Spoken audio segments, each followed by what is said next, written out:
Shalom. Mari kita membuka Alkitab kita di dalam kitab Ulangan pasal 8. Ulangan pasal yang ke-8. Ayat yang pertama mulai sampai ayat yang ke-10.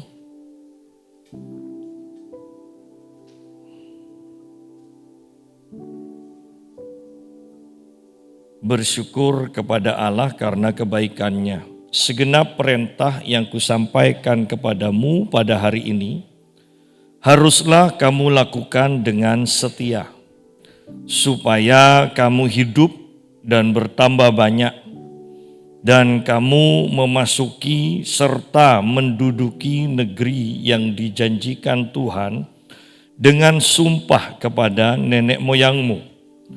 Ingatlah kepada seluruh perjalanan yang kau lakukan atas kehendak Tuhan Allahmu di padang gurun selama 40 tahun ini dengan maksud merendahkan hatimu dan mencobai engkau untuk mengetahui apa yang ada dalam hatimu, yakni apakah engkau berpegang pada perintahnya atau tidak.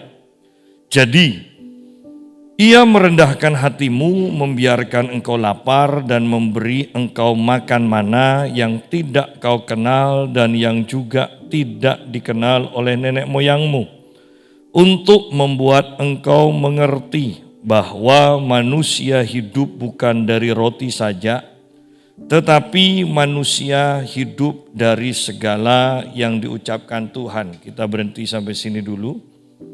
Nanti kita akan bahas sampai ayat yang ke-10 mungkin, dan sore nanti kelanjutannya. Nah, kalau kita membaca kitab Ulangan, maka kita akan melihat hikmat dari Musa, pengalaman dari Musa yang disampaikan kepada umat Tuhan, yaitu bangsa Israel. Dan bahkan ini adalah kilas balik dari semua pengalaman Musa yang disampaikan, yang menjadi nasihat terakhir dari Musa kepada bangsa Israel sebelum dia mengalami kematian. Dan kita sungguh diberkati kalau kita membaca dari kitab Kejadian sampai kitab Ulangan, maka kita akan melihat khusus kitab Ulangan banyak nasihat-nasihat dari Musa, penekanan untuk melakukan akan kebenaran dari firman Tuhan ini. Dan kita melihat hikmatnya, bahwa Musa mempunyai hikmat yang tidak terbatas, yang tidak pernah dibahas oleh banyak hamba Tuhan. Karena kalau kita perhatikan kitab Kejadian sampai kitab Ulangan, semua itu ditulis oleh Musa. Bayangkan dari permulaan penciptaan itu Musa yang menulisnya. Berarti Anda melihat pewahyuan demi pewahyuan yang Tuhan singkapkan kepada Musa itu sangat luar biasa. Sehingga Musa sampai saat ini menjadi tokoh, termasuk tokoh yang terbesar bagi bangsa Israel. Nah, kita lihat sekarang segenap perintah yang kusampaikan kepadamu pada hari ini. Seluruh perintah bukan sebagian, haruslah kamu lakukan dengan setia. Seluruh perintah harus dilakukan dengan setia, dikatakan. Setia itu berarti melakukan tepat seperti yang diperintahkan. Jadi jangan dikompromikan. Banyak orang Kristen mengalami masalah, mengalami kegagalan, kemudian kebingungan sendiri. Apa sih yang menyebabkan aku mengalami ini? Kok seperti ini terus? Padahal ibadah sudah, doa saat teduh sudah, memberi perpuluhan sudah, apalagi. Tetapi ingat di sini dikatakan lakukan dengan setia. Bahkan bukan sebagian perintah dilakukan dengan setia, tetapi seluruh perintah, seluruh firman Tuhan harus dilakukan dengan tepat, ya, dengan tepat. Tidak dikurangi, tidak ditambahi. Bahkan di dalam kitab Wahyu dikatakan, kalau berita ini dikurangi, maka engkau juga, upahmu juga akan dikurangi. Kalau kau menambahkan berita ini, maka hukuman yang sudah dituliskan oleh Tuhan juga akan ditambahkan kepadamu. Jadi dengan pengertian ini dari kitab Wahyu, maka kita mengerti betapa pentingnya melakukan firman Tuhan dengan setia, dengan tepat akan kehendak Tuhan ini. Karena banyak orang-orang mengkompromikan, kemudian menghibur diri sendiri. Tidak apa-apa, toh Tuhan ngerti, Tuhan tahu kelemahan kita. Ini terlalu berat, tidak bisa dilakukan. Kita seringkali menghibur diri kita sendiri, atau lebih tepatnya menipu diri kita sendiri bahwa Tuhan akan memaklumi. Tetapi ingat, perintah ini adalah perintah dari Tuhan sendiri. Lakukan seluruh firman, seluruh perintah Tuhan dengan tepat, dengan setia. Dikatakan tujuannya, dikatakan supaya kamu hidup. Jelas, supaya kamu hidup. Sederhananya itu adalah supaya kehidupanmu itu baik-baik saja itu loh. Ya. Tidak mengalami hal-hal yang membingungkan, supaya kamu hidup. Jadi melakukan seluruh firman Tuhan dengan tepat itu akan membawa akibat bagi kehidupan kita, yaitu supaya kita mengalami kehidupan yang benar, kehidupan yang tepat, kehidupan yang diinginkan oleh semua orang, dan juga kehidupan yang diinginkan oleh Tuhan bagi kita. Ya. Kalau mau jujur, bukankah banyak orang yang mengalami kehidupan tidak seperti yang diinginkan, tidak seperti yang diharapkan. Nah, tujuan kita diperintahkan untuk melakukan seluruh firman Tuhan dengan tepat adalah untuk kepentingan kita sendiri. Kalau Tuhan itu tidak pernah kekurangan apapun, ya, tidak perlu ditambah apapun juga untuk menambah kepuasannya. Tuhan itu ya Tuhan, dahulu, sekarang, dan selama-lamanya tetap sama. Tidak perlu dikurangi, tidak perlu ditambahi, ya itulah Tuhan. Ya. Tetapi kita membutuhkan kehidupan. Kita punya keinginan untuk hidup lebih enak, lebih nyaman. Dan yang harus dilakukan untuk mencapai itu adalah melakukan segenap perintah Tuhan dengan tepat. Pak, mana bisa kita melakukan semuanya? Kan kita masih terdiri dari darah dan daging. Iya, tetapi ingat, anugerah Tuhan lebih dari cukup. Bahwa Tuhan turut bekerja sama bersama kita. Tuhan turut bekerja untuk meneguhkan kebenaran firman-Nya dalam hidup kita. Ya. Supaya kamu hidup, bukan hanya sekedar hidup, tetapi bertambah banyak. Bertambah banyak, ya. Bertambah banyak. Baik dalam hal harta, baik dalam hal keturunan, bertambah banyak. Bagaimana mungkin kita bertambah banyak kalau kita tidak punya anak? Kita harus bertambah banyak karena firman Tuhan mengatakannya. Saya selalu mempunyai keyakinan bahwa kehendak Tuhan bagi semua orang yang menikah adalah mempunyai anak.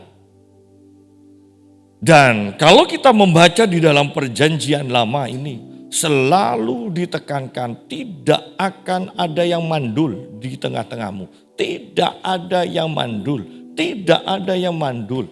Tetapi seringkali pengetahuan yang kita pelajari, pengetahuan yang kita terima dari sekeliling kita, menganggap hal yang wajar, yang alami, bahwa sebagian wanita itu ditentukan untuk mandul, untuk tidak mempunyai anak. Sehingga pola pikir yang ada pada kita itu yang menentukan apa yang akan kita terima, akan apa yang kita akan alami. Tetapi kalau kita mau, oleh karena itu betapa pentingnya sejak kecil, sejak sekolah minggu. Musa mengatakan di dalam Ulangan pasal yang ke-6, ceritakan terus tentang Tuhan, ceritakan tentang firman Tuhan. Baik engkau duduk, baik engkau berjalan, baik engkau lagi makan, ceritakan firman Tuhan kepada anak-anakmu. Tujuannya apa? Supaya pola pikir anak kita sejak dari kecil sudah dipenuhi kebenaran firman Tuhan dan tidak akan bisa dicemari oleh pikiran-pikiran di sekelilingnya. Tujuannya itu. Dan Anda bisa bayangkan betapa banyaknya waktu yang dipakai untuk menjejalkan firman itu. Kenapa saya katakan banyak waktu? Karena waktu itu tidak ada TV.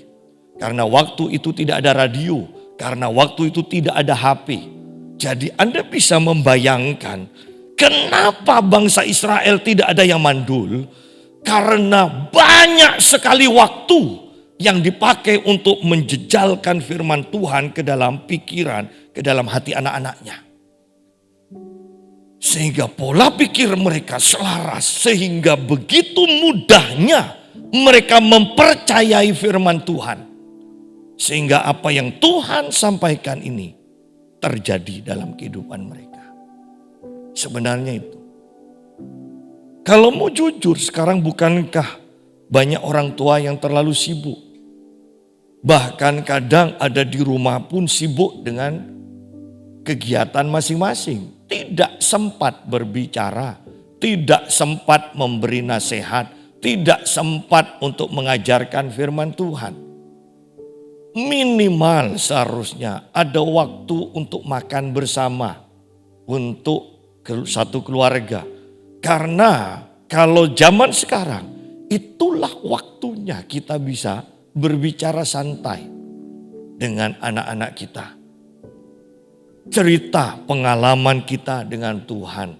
Ya, maka anak kita akan bisa menangkap itu dan menerima itu. Sehingga mereka juga mengalami apa yang kita alami. Ingat di sini dikatakan supaya kamu hidup bukan hanya sekedar hidup tetapi bertambah banyak. Berarti kita akan punya keturunan. Berarti harta kita akan bertambah juga. Karena di sini dikatakan bertambah banyak. Dan kamu memasuki serta menduduki negeri yang dijanjikan Tuhan dengan sumpah kepada nenek moyangmu. Jelas mereka akan mengalami perluasan. Tetapi saya mau sederhanakan bahwa kamu akan menerima semua janji Tuhan. Bagi kita yang ada sekarang, kita tentunya tidak memasuki serta menduduki menjajah suatu negeri. Tetapi bagi kita di perjanjian baru ini, kita bisa simpulkan di sini bahwa kita akan menerima semua yang dijanjikan Tuhan dengan sumpah kepada nenek moyangmu. Kepada nenek moyangmu berarti Tuhan tidak pernah lupa. Berarti bahwa Tuhan akan meneruskan semua berkat kepada anak cucu kita. Berarti tidak ada satupun yang bisa kita sombongkan. Kenapa? Karena Tuhan bukan hanya berjanji kepada kita. Kita ini hanya penerus penerima janji itu loh. Dari atas-atasnya itu Tuhan sudah berjanji. Ya. Sehingga sepatutnya lah kita itu selalu merendahkan diri, rendah hati di hadapan Tuhan. Karena yang dijanjikan itu saya mau katakan begini, bukan khusus kepada kita, tetapi itu sudah disampaikan ribuan tahun yang lalu kepada nenek moyang kita atas-atasnya. Dan bersyukur kita juga mengetahui hal itu bahwa Tuhan tidak pernah lupa. Bayangkan janji dari nenek moyang kita, Tuhan ingat. Bahkan Tuhan hidupnya tanda kutip saya katakan santai. Sehingga sampai-sampai ada waktu untuk menghitung rambut kita. Ya kan? Berarti Tuhan santai. Tuhan tidak pernah kebingungan, Tuhan tidak pernah stres. Sehingga kita tidak salah hidup dengan mengandalkan Tuhan. Alkitab katakan dan kita sudah membahasnya, diberkatilah orang yang hidupnya mengandalkan Tuhan. Ya. Ayat yang kedua, ingatlah kepada seluruh perjalanan yang kau lakukan atas kehendak Tuhan Allahmu di padang gurun selama 40 tahun ini. Ingatlah dikatakan kepada seluruh perjalanan yang kau lakukan atas kehendak Tuhan Allahmu di padang gurun selama 40 tahun ini. Berarti dari ayat ini kita melihat kita harus terbiasa dengan mengingat, dengan merenungkan perjalanan hidup kita. Di sini mengingat pengalaman selama 40 tahun. Kemudian selain mengingat dan merenungkan kehidupan kita yang sudah kita jalani, maka kita juga harus mengerti apapun yang kita alami itu adalah seturut dengan kehendak Tuhan. Sehingga dengan pengertian ini kehidupan kita tidak akan mudah mengeluh dan tidak boleh mengeluh. Karena semuanya itu Tuhan yang rancang, Tuhan yang izinkan terjadi. Selama 40 tahun. Bayangkan ini, ingat itu adalah kehendak Tuhan. Kalau kehendak manusia, kalau dibuat manusia, kita pantas untuk bersungut-sungut. Ya. Tetapi ini adalah kehendak Tuhan. Sehingga kita tidak boleh dan tidak berani bersungut-sungut. Karena kita tahu semua kehendak Tuhan itu tujuannya adalah untuk kebaikan kita. Mudah kalau kita mau bersungut-sungut sebenarnya. Kenapa kok harus 40 tahun Tuhan? Kenapa kok udah 4 hari saja? Ya kan? Tetapi karena Tuhan mempunyai maksud. Di sini dikatakan dengan maksud merendahkan hatimu. Berarti kerendahan hati itu panjang prosesnya. Ya kan? 40 tahun Tuhan izinkan bangsa Israel ada di padang gurun. Kepanasan, kedinginan, kekurangan, baru nanti berseru dicukupi. Ya, artinya di padang gurun itu mereka bisa kekurangan, bisa pas-pasan. Ya, ketika mereka butuh, mereka doa, Tuhan berikan. Dan secukupnya. Karena bahkan mana dikatakan tidak boleh loh ya nyimpan untuk 2 hari. Tidak boleh, cukup 1 hari. Berarti pas-pasan. Tujuannya apa? Supaya tidak sombong. Lihat orang kaya yang menimbun gandumnya, kekayaannya kemudian tidak cukup tempat untuk menimbun. Dia membuat lagi dan dia mengatakan sekarang, hai jiwaku bersenang-senanglah. Santai, semuanya cukup. Dia tidak butuh Tuhan, dia tidak butuh orang lain. Dengan bahasa sederhananya, dia menjadi sombong. Karena dia mempunyai banyak, lebih bahkan. Oleh karena itu, untuk merendahkan hati kita, Tuhan memberikan contoh. Ingat, tidak mudah untuk mempunyai kerendahan hati. Kadang kan orang yang kaya menjadi rendah hati ketika ditimpa sakit penyakit yang berkepanjangan. Ya. Orang yang kaya, orang yang pandai kadang harus menjadi rendah hati melalui perjalanan hidup. Kan pandai. tetapi kok sukar dapat kerja. Kan pandai, tapi kok gajinya kok seperti anak SMA kan. Kadang seperti itu. Sehingga kalau kita mengerti akan segala sesuatu yang Tuhan rancangkan dan izinkan terjadi pada kita, maka kita akan tahu, oh maksudnya apa sih? Sebelum kita masuk dalam kehendak yang Tuhan inginkan, yaitu kita menjadi rendah hati, maka keadaan kita tidak akan pernah berubah. Kenapa? Karena sebelum kita rendah hati dan kita dikasih berkat, dikasih segala kenyamanan, lebih lagi, ini bukannya menjadi kebaikan bagi kita, tetapi ini akan membuat kita semakin jauh dari Tuhan, semakin jauh dari manusia di sekitar kita.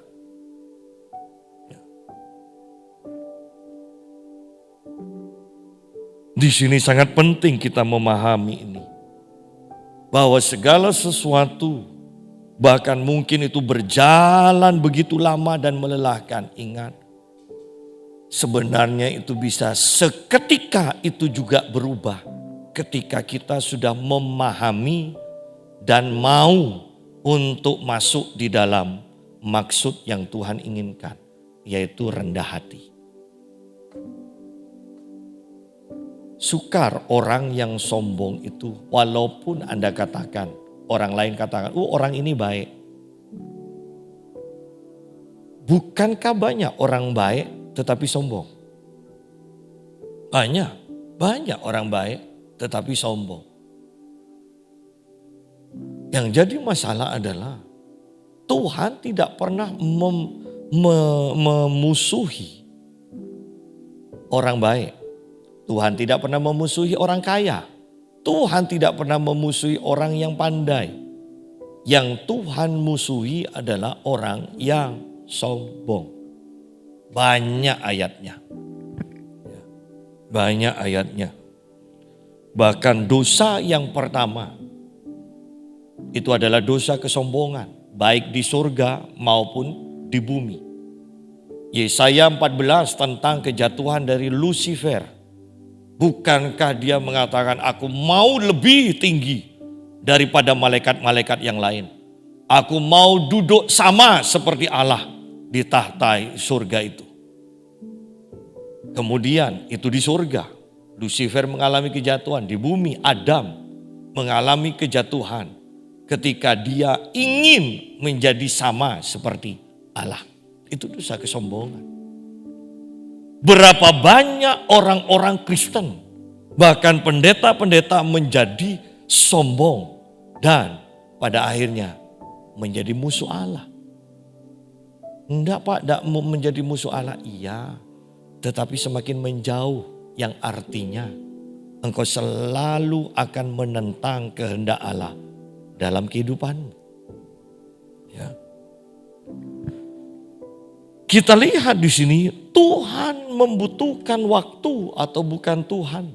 Bangsa Israel membutuhkan waktu 40 tahun untuk menata hatinya menjadi sesuai dengan kehendak Tuhan, yaitu rendah hati.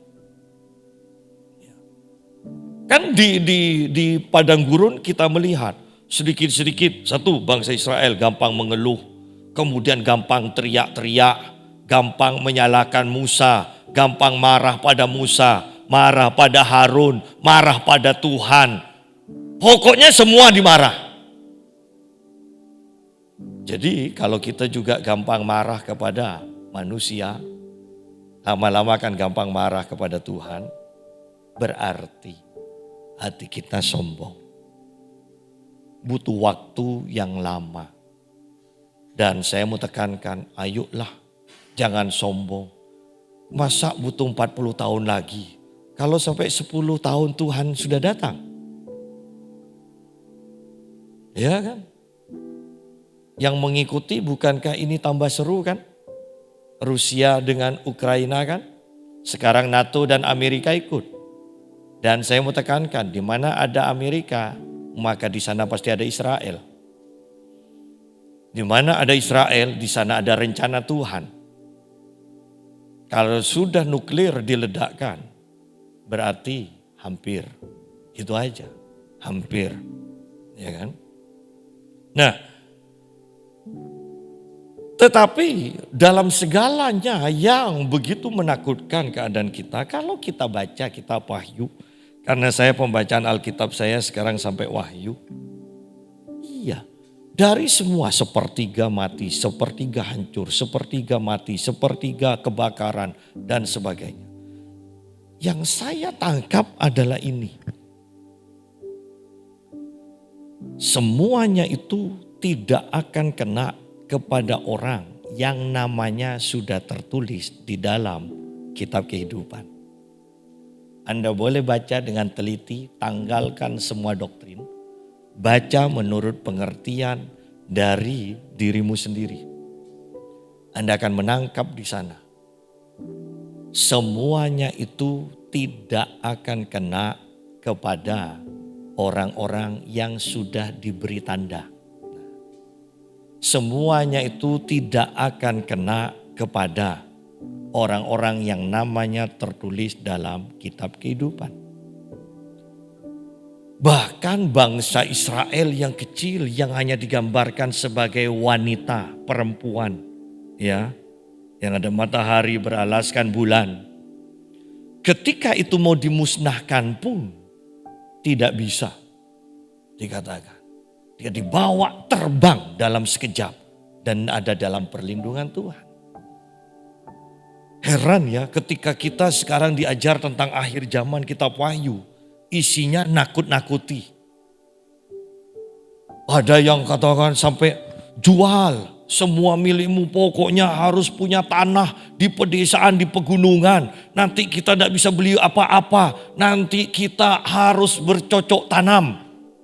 Kalau enggak, kita beli-beli, kita ikut kepada antikris. Saya mau tekankan, kalau kita baca dengan teliti, tanggalkan semua pengajaran itu dari manusia itu, baca saja secara sederhana kitab Wahyu, Anda akan tahu bahwa antikris akan berkuasa penuh setelah gereja diangkat. Itu kebenarannya. Ya. Sehingga seharusnya lah kita hidup penuh dengan damai sejahtera. Ya, kita lanjutkan sekarang. Jadi untuk merendahkan hati kita butuh waktu yang lama. Kadang pelajaran yang harus kita lalui begitu beratnya. Ya. Harus, kadang sampai habis bis. Kadang tidak cukup harta habis. Bahkan tubuh pun kesehatannya habis. Itu pun belum tentu rendah hati. Buktinya masih suka marah kepada yang ngerawat. Masih suka marah kepada yang ngasih utang. Iya kan? Berarti kan belum rendah hati kan? Artinya bahwa kerendahan hati ini sukar. Anda harus belajar merenung. Anda memahami betapa besarnya Tuhan. Betapa kita perlu Tuhan. Kita perlu orang-orang di sekeliling kita. Banyak hal yang perlu dipelajari dan diterapkan dalam kehidupan kita untuk menjadi rendah hati. Yang pasti pada akhirnya orang yang rendah hati, benar-benar rendah hati, menyadari tanpa Tuhan kita tidak bisa apa-apa. Sederhana ya, padahal ini sukar. Orang kaya lebih mudah mengandalkan kekayaannya daripada Tuhan. Orang pandai lebih mudah mengandalkan kepandaiannya daripada Tuhan. Orang miskin pun lebih mudah mengandalkan tetangga-tetangganya, kenalan-kenalannya daripada Tuhan. Berarti tidak mudah mengandalkan Tuhan. Tidak mudah rendah hati yang sesuai dengan kehendak Tuhan itu. Selanjutnya, ayat yang kedua tetap perjalanan kita selama 40 tahun di sini dikatakan satu tujuannya dengan maksud merendahkan hatimu dan kedua untuk mencobai engkau untuk mengetahui apa yang ada di dalam hatimu yakni apakah engkau berpegang pada perintahnya atau tidak. Bahwa untuk mengenal hati kita, menguji hati kita di sini, tujuannya untuk mengenal hati kita. Itu tidak mudah. Kitab Yeremia 17 kembali mengatakan kan, betapa liciknya hati. Ya. Kalau ditanya bahkan, bukankah bangsa Israel sudah mengatakan begini ketika Tuhan menyatakan dirinya di Gunung Sinai? Mereka licik, sudahlah tuh Musa, dengan bahasa saya kan engkau yang disayang oleh Tuhan, engkau ajaklah yang masuk ke sana. Padahal bukan karena Musa disayang, daripada kita yang mati lebih baik Musa yang mati, itu kan maksudnya, ya kan? Kemudian mereka mengatakan, sudahlah apa yang Tuhan firmankan, kami akan lakukan. Mereka akan lakukan. Apakah mereka sekedar menipu atau mereka lakukan, tetapi kita bisa menangkap hati mereka licik. Hati mereka licik. Bahkan ketika mereka dalam kesenangan, mereka melupakan Tuhan. Ketika mereka kesusahan, mereka ingat Tuhan. Ketika Tuhan sudah tolong, mereka lupakan Tuhan. Dan ini terus berlanjut. Sampai mereka ada di dalam tanah perjanjian pun ini berlanjut. Berarti hati itu sukar untuk dibenahi. Sehingga pada akhirnya Tuhan tidak coba untuk mengubah hati manusia. Tetapi Tuhan mengganti hati manusia. Perjanjian baru kan? Aku akan memberikan hati yang baru kepadamu. Kenapa? 40 tahun tidak cukup untuk menguji hati kita ini. Yang begitu licik. Sehingga Anda bisa melihat banyak orang-orang yang beragama berusaha untuk melakukan perintah-perintah agamanya. Tetapi mereka hanya bisa di luarnya saja kelihatan, hatinya licik. Orang-orang Kristen juga, orang Kristen beragama Kristen tidak akan bisa mengubah hatinya yang licik. Yang bisa dilakukan adalah Tuhan harus membuat kita menjadi ciptaan yang baru dan diberikan hati yang baru. Bukan diubah loh, diganti. Itu loh. Kita adalah ciptaan yang baru. Kalau hati yang sudah cemar sedemikian rupa, bahkan menjadi licik sedemikian rupa, tidak akan bisa diubah. Tidak bisa diubah. Kecuali diganti. Ingat, orang-orang Madura, bahkan Indonesia mengatakan, mun labe teke, tak kira bisa yoba. Oh iya memang, tidak bisa diubah. Hanya Yesus yang bisa mengganti hati yang lama dengan hati yang baru. Bukan diobati, bukan diperbarui, bukan disempurnakan, tetapi mengganti. Karena ini sudah tidak ada harapan, sudah diganti. Ya. Jadi kita ingat, karena hati begitu licik, sehebat apapun kita berusaha, hati kita akan menipu diri kita sendiri. Ya. Oleh karena itu Tuhan tidak memulihkan hati. Tuhan tidak mengubahkan hati. Di dalam perjanjian baru, Tuhan memberikan hati yang baru. Di dalam Kristus kita adalah ciptaan yang baru. Yang lama, bahkan hati yang lama sudah berlalu, sudah dibuang. Sesungguhnya yang baru, hati yang baru sudah datang di dalam hidup kita.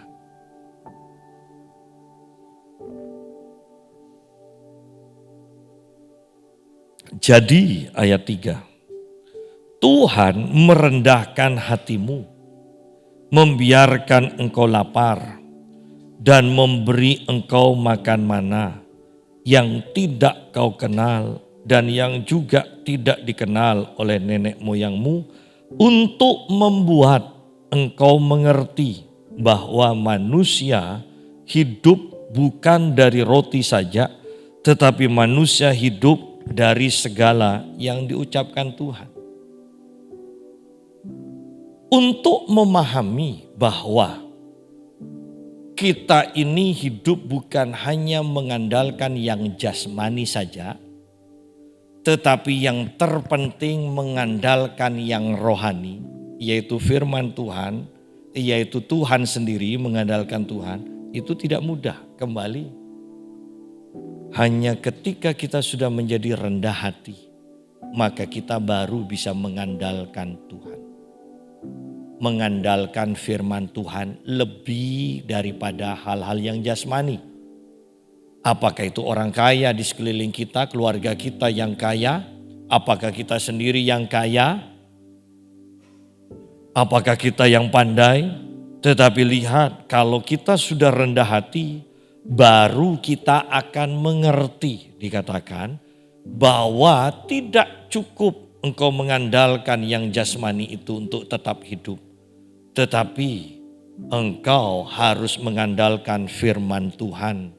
Hal yang rohani, yang mampu menciptakan kehidupanmu, yang mampu menciptakan apa yang kau butuhkan bahkan secara jasmani. Firman Tuhan. Bahkan dalam keadaan kritis, saya katakan dalam keadaan kritis. Yesus setelah berpuasa berarti tidak makan 40 hari 40 malam. Bukankah itu kritis? Tetap Yesus mengutamakan firman Tuhan. Ketika ditawarkan, buat aja roti dari batu ini. Andalkan yang jasmani. Tetapi Yesus katakan, manusia hidup bukan dari roti saja. Bukan dari hal yang jasmani. Yang terpenting, manusia hidup secara rohani. Manusia hidup mengutamakan yang rohani terlebih dahulu. Banyak orang yang mengutamakan jasmani. Bahkan para pelayan Tuhan, bahkan para pendeta terjebak mengutamakan yang jasmani daripada yang rohani.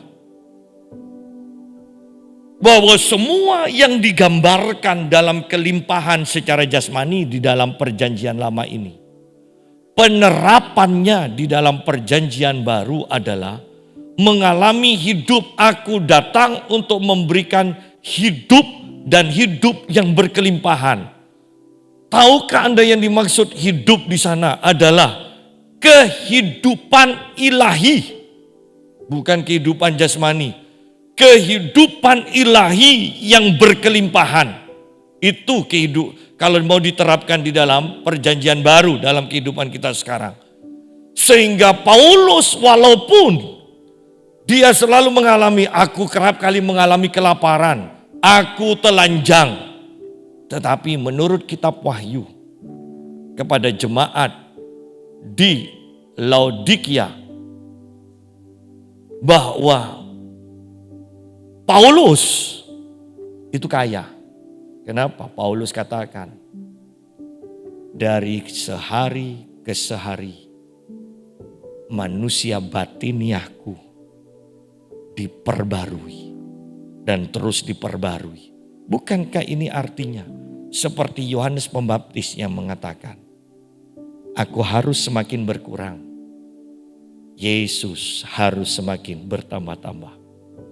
Manusia jasmaniku merosot, tetapi tidak masalah, sebab yang utama adalah manusia batiniah yang semakin bertambah, semakin berkelimpahan, diperbarui terus menerus, ditambahkan manusia rohaninya terus menerus.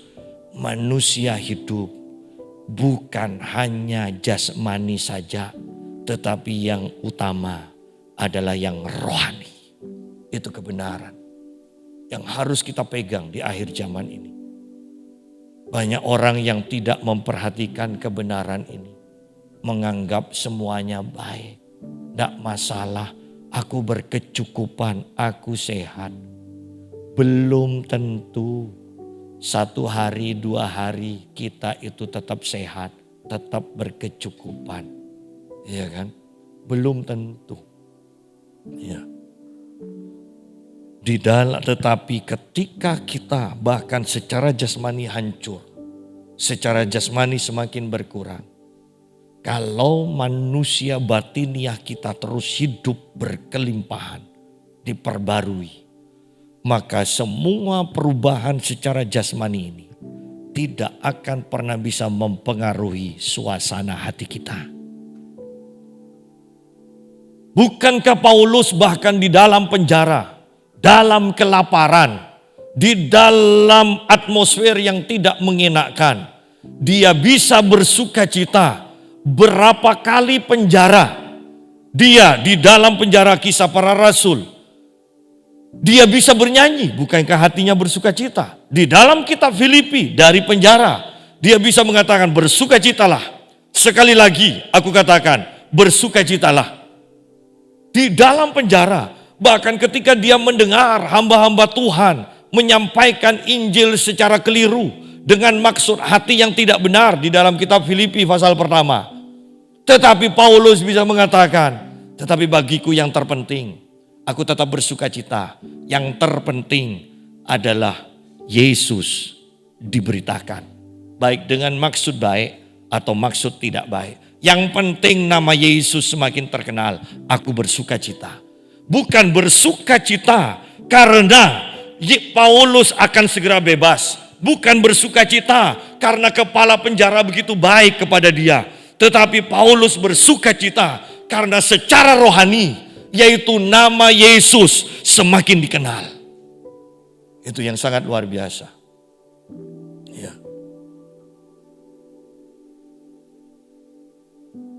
Jadi utamakan yang utama. Saya selalu katakan utamakan yang utama. Bahwa manusia batin, hal-hal rohani jauh lebih penting, jauh lebih utama daripada yang kelihatan, daripada yang jasmani. Kenapa? Yang rohani kekal, yang jasmani akan dihancurkan. Bongkahan-bongkahan emas sebesar apapun di bumi, bukankah pada akhirnya semua jadi musnahkan dan Tuhan akan menciptakan langit dan bumi yang baru. Ayat yang keempat, pakaianmu tidaklah menjadi buruk di tubuhmu dan kakimu tidaklah menjadi bengkak selama 40 tahun ini. Bukankah ini mujizat? Bukankah ini pemeliharaan Tuhan? Bahwa ketika kita melakukan seluruh kehendak Tuhan dengan tepat, ada janji Tuhan, yaitu pakaianmu tidaklah menjadi buruk di tubuhmu. Bisa bayangkan pakaian 40 tahun tidak menjadi buruk kita pakai? Ini jelas loh, tidak perlu diartikan secara rohani. Memang mereka memakai pakaian, bahkan bukankah bisa diartikan bahwa pakaian mereka semakin gemuk, pakaian mereka juga melebar dengan sendirinya. Karena ini dipakai 40 tahun dan pakaian itu tidak menjadi buruk, tidak menjadi rusak, tidak menjadi lapuk. Itu mujizat. Anda bisa bayangkan berjalan 40 tahun di padang gurun? Berjalan, Pak Yusa akan ada istirahatnya, baiklah jadi 20 tahun. Ya. Anda bisa bayangkan dan tidak menjadi bengkak yang pernah ikut lomba palapa dulu, gerak jalan palapa. Ya, yang pernah ikut itu habis itu pasti bengkak, luka, lecet, tidur masih digantung lagi ya kan? Ini itu hanya berapa jam kan, 42 kilo kalau tidak salah, 42 kilo. Bayangkan muter-muter 40 tahun di padang gurun. Dan sepatunya tidak empuk seperti kita. Ya kan? Tetapi lihat, tidak menjadi bengkak. Bukan saya yang ngarang, tetapi Alkitab jelas yang mengatakan firman Tuhan. Tidak menjadi bengkak selama 40 tahun. Mujizat. Ketika kita melakukan firman Tuhan dengan setia, Tuhan menyediakan mujizat dalam kehidupan kita. Kita akan mengalami penyediaan supranatural dari Tuhan. Ayat yang kelima, maka haruslah engkau insyaf bahwa segala sesuatu yang kita alami sebenarnya Tuhan ingin memberi pelajaran kepada kita. Tuhan ingin kita itu belajar dari semua yang kita alami, dari semua penyediaan Tuhan, dari semua karya Tuhan, kita bisa memetik pelajaran bagi diri kita. Maka haruslah engkau insaf bahwa Tuhan Allahmu mengajari. Nah, tujuannya ini kan, mengajari engkau seperti seseorang mengajari anaknya. Ya. Telaten. Tuhan itu mengajari kita itu seperti anaknya. Kan anak itu gagal, tetap ya. Anak itu gagal, diajari lagi. Kalau anaknya orang lain, dibuang aja. Tapi karena anak sendiri gagal, diajari. Gagal lagi, diajari. Ya. Berapa kali bangsa Israel ngomel-ngomel, tetap diampuni, ulang lagi. Ngomel lagi, diampuni, ulang lagi. Seperti orang tua yang mengajari anaknya, dikatakan. Oleh sebab itu haruslah engkau berpegang pada perintah Tuhan Allahmu dengan hidup menurut jalan yang ditunjukkannya dan dengan takut akan Dia. Perhatikan ayat 6 ini bahwa oleh sebab itu haruslah engkau berpegang pada perintah Tuhan Allahmu. Kenapa? Karena itu untuk kebaikan kita sendiri. Itu bukan untuk kebaikan Tuhan. Tuhan tidak akan pernah berubah dengan apapun yang terjadi di sekelilingnya. Tuhan tidak akan pernah berubah. Tetapi kita selalu berubah-ubah. Oleh karena itu lakukan, kata Tuhan, lakukan.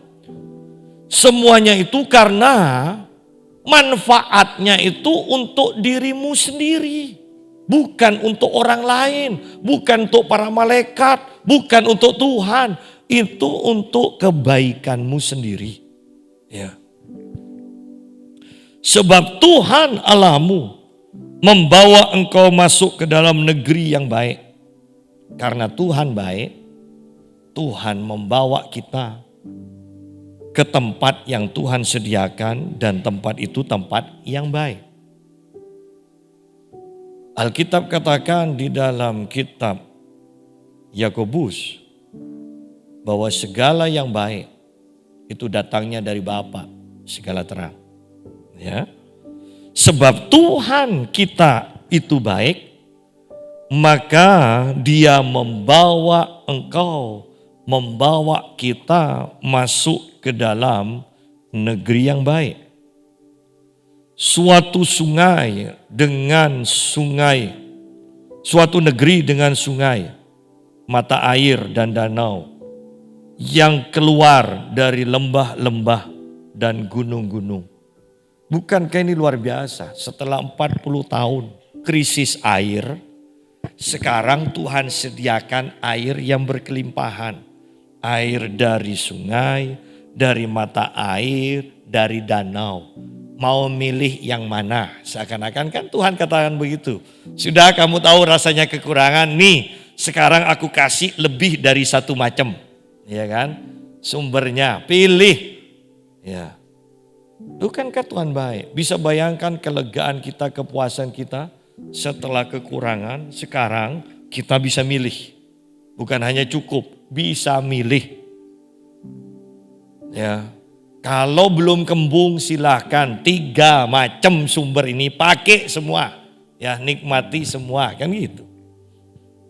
Suatu negeri dengan sungai, mata air dan danau yang keluar dari lembah-lembah dari gunung-gunung. Bayangkan dari gunung berarti itu air yang terbaik kan? Ya. Kalau kita buat air mineral, galon segala macam, sumbernya dari Jalan Purba, enggak ada yang mau. Sudahlah, ya kan? Tetapi selalu bilang dari Malang, dari pegunungan, dari Prigen. Kan selalu. Nggak ada dari Jalan Trunojoyo, Pamekasan. Ini sumber yang terbaik. Nggak ada. Makanya di sini dikatakan dari gunung-gunung. Itu berbicara air yang terbaik Tuhan sediakan bagi kita. Suatu negeri dengan gandum dan jelainya. Mau yang murah, mau yang mahal, ada. Ya kan? Secupak gandum, ya kan? 3 cupak jelai, sedinar kan? Artinya dengan sederhananya, ayo mau yang murah, kalau suka yang murah silakan, tidak berdosa. Ada yang mahal juga, itu bukan serakah, silakan dinikmati kan? Suatu negeri dengan gandum dan jelainya, dengan pohon anggur, pohon ara, dan pohon delimanya. Ini berbicara tentang sukacita dan kelimpahan. Suatu negeri dengan pohon zaitun dan madunya. Ya. Suatu negeri di mana engkau akan makan roti dengan tidak usah berhemat. Ya. Tidak usah berhemat. Ketika minyak goreng lagi habis, ya kan? Istri saya katakan begini, syukur ya kamu beli 2. Biasanya kan belinya hanya 1 karena tidak ada tempat untuk nyimpan. Kok barunya kamu beli 2? Jadinya tidak bingung, ya, tidak bingung. Bahwa sebenarnya dalam keadaan apapun, bahwa keinginan Tuhan adalah menyediakan supaya bukan saja kita tidak kekurangan tetapi berkelimpahan. Bukankah ayat ini bagus dikatakan di mana engkau akan makan roti dengan tidak usah berhemat. Tidak usah berhemat, tetapi jangan dibuang-buang juga, ya kan? Karena Tuhan Yesus tidak pernah buang. Ada sisa, kumpulkan. Ya, kembali. Tetapi berbicara sisa. Berarti tidak perlu hemat, berarti lebih. Tetapi juga tidak dibuang, tidak boros. Disimpan, dikatakan. Tetapi untuk makan tidak perlu berhemat. Ya. Kita senang ketika kita selalu ada acara, pasti kan ada yang dibawa pulang kan? Lebih. Saya pernah diundang Natal di sebuah gereja. Saya ingat itu sama istri saya. Ada anak kecil minta minum aja. Masih tidak boleh, belum waktunya. Minta minum teh itu loh yang sudah disediakan. Belum waktunya dikatakan. Itu pun orang dewasa sama anak-anak tehnya beda ukurannya. Padahal belum tentu kan. Kalau ginjalnya rusak yang tua. Sedangkan ginjal anak itu lebih sehat. Bukankah minumnya anak kecil harus lebih banyak? Yang ginjalnya rusak harus sedikit minumnya. Saya ingat itu dan saya katakan jangan sampai di gereja kita seperti itu. Ya. Prasmanan aja. Buati selalu bingung. Harus ada kue. Kenapa? Supaya tidak kelaparan. Prasmananannya kan nanti malam. Artinya bahwa ini loh, memang Tuhan menginginkan kita hidup berkelimpahan. Ayat ini dikatakan tidak perlu berhemat.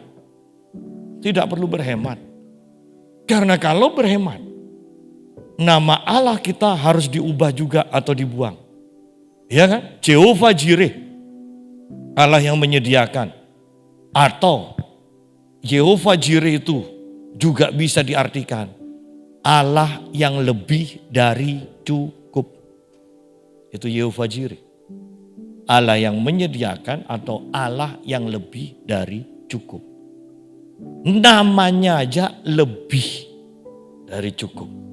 Sehingga di sini kita menemukan kalimat ini, di mana engkau akan makan roti dengan tidak usah berhemat, di mana engkau tidak akan kekurangan apapun.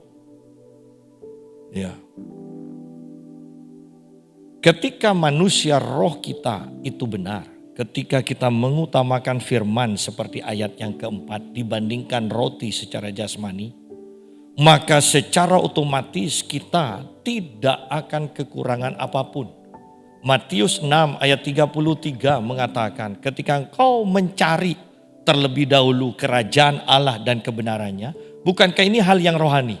Ketika engkau mencari, mengutamakan yang rohani, maka semua yang dicari bangsa-bangsa, semua yang jasmani itu akan ditambahkan kepadamu. Jangan dibalik susunannya. Ya, jangan dibalik. Kita akan selalu kekurangan kalau dibalik. Kalau kita mengutamakan yang jasmani akan kurang, yang rohani tidak dapat sama sekali. Makanya Tuhan katakan Tuhan adalah gembala. Gembala selalu berjalan di depan domba-dombanya. Kita adalah domba, Tuhan di depan, kita mengikuti, dan kebajikan serta kemurahan akan mengikuti kita.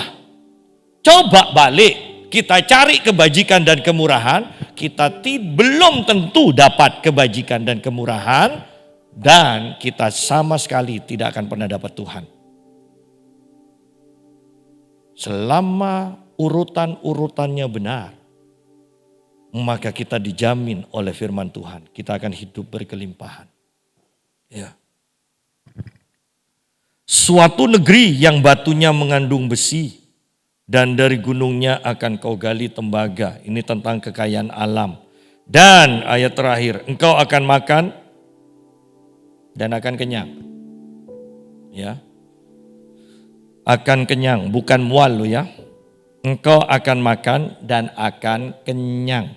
Maka engkau akan memuji Tuhan Allahmu karena negeri yang baik yang diberikannya kepadamu. Kembali, semua kelimpahan, semua kebaikan yang Tuhan sediakan bagi kita, ada tujuannya supaya kita selalu memuji Tuhan. Bukan bersungut-sungut, tetapi selalu memuji Tuhan. Tuhan memberkati.